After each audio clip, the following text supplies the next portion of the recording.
Mijaly nega Tompo kilasy tompo vavy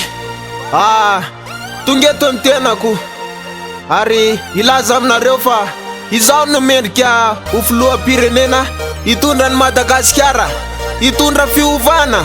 fona ny délestage, fona ny embouteillage ary menace ireo chômage. Arotsay ary le vato mijara kotony liny aza misalasala fa tonga de safitina de raha izany ary de zay mba ome ka fanabina le tiserta nomeko nge efa tsy mividiana mba miangavy anareo amba jerevy zay madinike saika ame vola mihitsy fa tsisy madinike de zay zany tsy fidy anao fa leo koa zay lohandinike omeko asa ho anareo fa zange tsy mavandy sady zay te ala amin'ny fivarotana mofo anana nahoary anao karamaiko anao propagande tena fisin'le kandida sasany lofo anany de avenao mandeha midiny eny ambany tanàna mandeha mitatasika manabe de makosy hoe raha mijany laneo de miakatra ny karama de apivikely hoe ro volana fotsiny nomeny de Tananarivo ohatrany any États-Unis voray président sany hitondra fiovana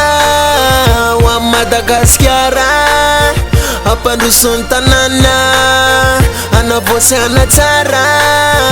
ka mijaly afidinne fa izy mavita azy mijaly afidinne fona ny délestage mijaly afidinne fona ny embouté azy mijaly afidinne mijayany atsika i Madagasikara de ho vaiko vetivety ary zaraiky fiara ray avany nisa tokantrano azony ambany tanàna ividanako vedety amizay tsy mandeha lakana rehefa miakatra ny rano ary zahay avany atsimo ahoany Andriamatofolo kaneto Antananarivo aloha mandeha voalo rehefa manao verbe de zay aloha voaty ka efa ilofaty zay fa zay alay voaty tsika tsy mifamono afa-tsika mifamelona zay natao filamatra hoanina tokotsika tena jelo mainty ho asolona Tour Eiffel de amizay tsika voalo raha mbola eto Afrika de mba asivy resaka le gaza politika ka leo losalany filohan'ny repoblika andrasa aloha zalany de hitatsika eo mifika de rehefa lany lahy de adiny lahy republika sany hitondra fiovana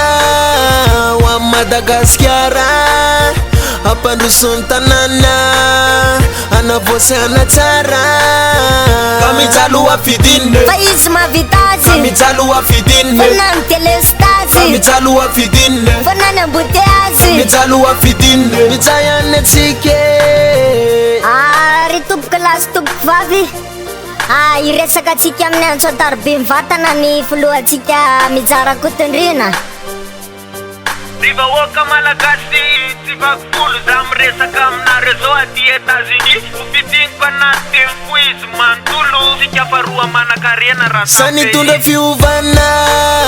ho amin'ny Madagasikara ampandrosony tanàna anavoasana tsara ka mijaly afidinne fa izy mavita azy mijaly afidinne fona ny délestage mijaly afidinne fona ny embouté azy mijaly afidinne mijayany atsika